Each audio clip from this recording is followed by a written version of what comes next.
ان کو پھانسی دے دی جاتی ہے بغاوت کرنے کے سلسلے میں، تب یہ 1957-58 کا ٹائم ہوتا ہے۔ اور نیروز کے اس بغاوت کے بعد معاملہ ٹھنڈا ہوتا ہے، پھر چلتے ہیں 1963 سے 68 میں، کہ جب یہ دوبارہ معاملہ اپنی ہائپ لیتا ہے۔ وہ اس لیے لیتا ہے کیونکہ بلوچستان کے ایریا میں سوئی گیس تھی، جس سے پاکستان اس وقت بہت فائدہ لے رہا تھا۔ اس وقت ادھر کی عوام کہہ رہی تھی کہ بھائی ہم سے لے کے جا رہے ہو تو بھائی ہمیں بھی اس چیز کا فائدہ دو۔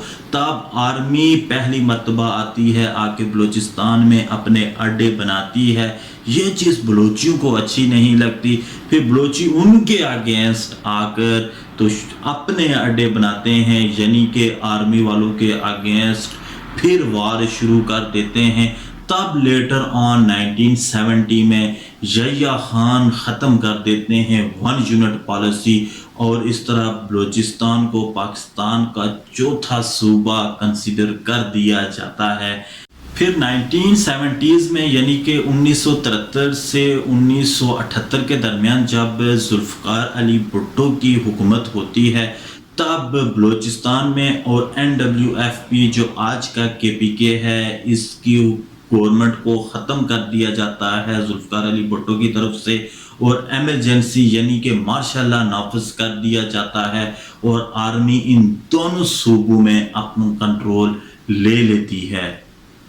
اور حال ہی کا جو سب سے بڑا معاملہ ہے، یہ زیادہ سنگین ہے دوستو، وہ اس لیے کہ یہ 2005 سے شروع ہوا تھا، اب تک چل رہا ہے۔ 2005 سے یہ ایک لیڈی ڈاکٹر تھی شازیہ خالد، جس کو آرمی آفیسر کیپٹن حماد زیادتی کا نشانہ بناتا ہے، لیکن لیٹر آن مشرف جو اس وقت کے صدر تھے اور چیف آف آرمی اسٹاف بھی تھے، وہ آ کر ٹیلی ویژن پر کہتے ہیں کہ کیپٹن حماد اس کا مجرم نہیں ہے۔ تب یہ بغاوت اکبر بگٹی کی طرف سے پکڑی جاتی ہے زیادہ۔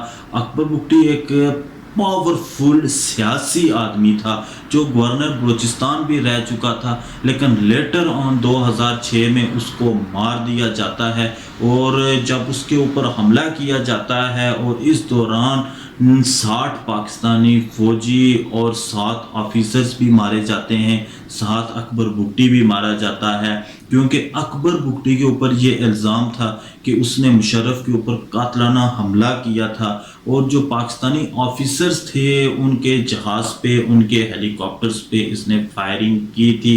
اس کے بعد یہ معاملہ شروع ہوتا ہے۔ پھر لیٹر آن 2009 میں آرمی کے کئی آفیسرز بلوچستان میں مارے جاتے ہیں۔ پھر 2012-13 میں جو گیس کی سپلائی لائن ہے، جو ریلوے ٹریکس ہیں، ان کو توڑا جاتا ہے، ان کی لائنز میں خلل ڈالا جاتا ہے بلوچستان کے لوگوں کی طرف سے، اور یہ معاملہ آج تک چل رہا ہے۔ اور اسی لیے یہ جو مہرنگ بلوچ کا جو لانگ مارچ تھا، وہ اسی سلسلے میں تھا کہ بھائی ہمیں بتاؤ تو صحیح کہ ہمارا قصور کیا ہے۔ ہماری لڑکیاں 10-10 سال تک اپنے منگیترز کا انتظار کر رہی ہیں، لیکن ان کے منگیترز کا اتا پتہ ہی نہیں ہے، یا بتا دیا کرو کہ مار دیا ہے یا اٹھایا ہی نہ کرو۔ یہ آج کا زیادہ سنگین معاملہ چل رہا ہے بلوچستان کا اور پاکستان کا، اور بڑے بڑے ماہرین یہ چیز لکھ رہے ہیں، پاکستان کے بڑے بڑے صحافی یہ بات کہہ رہے ہیں کہ پاکستان کے ہاتھ سے بلوچستان ریت کی طرح نکل رہا ہے، لیکن ان کو سمجھ نہیں آ رہی، کیونکہ پاکستان اس وقت سخت سیاسی اور معاشی بحران کا شکار ہے، اور سب کی کنسنٹریشن اس وقت اس طرف چل رہی ہے۔ بلوچستان ہمارے ہاتھوں سے نکل رہا ہے یا نہیں؟ اگر ہم ہسٹری بنگلہ دیش کی دیکھیں، جو پھر کسی اگلی ویڈیو میں بتاؤں گا، تو یہی لگ رہا ہے کہ بلوچستان چند عرصے کے بعد پاکستان کے ہاتھوں سے جا سکتا ہے، کیونکہ آلریڈی ہم ایک کانفلکٹ، ایک اپنا حصہ بنگلہ دیش کی صورت میں گنوا چکے ہیں۔ ملتے ہیں اگلی ویڈیو میں، تو اگر ویڈیو اچھی لگی ہو تو چینل کو لازمی سبسکرائب کر دیں۔ اللہ حافظ۔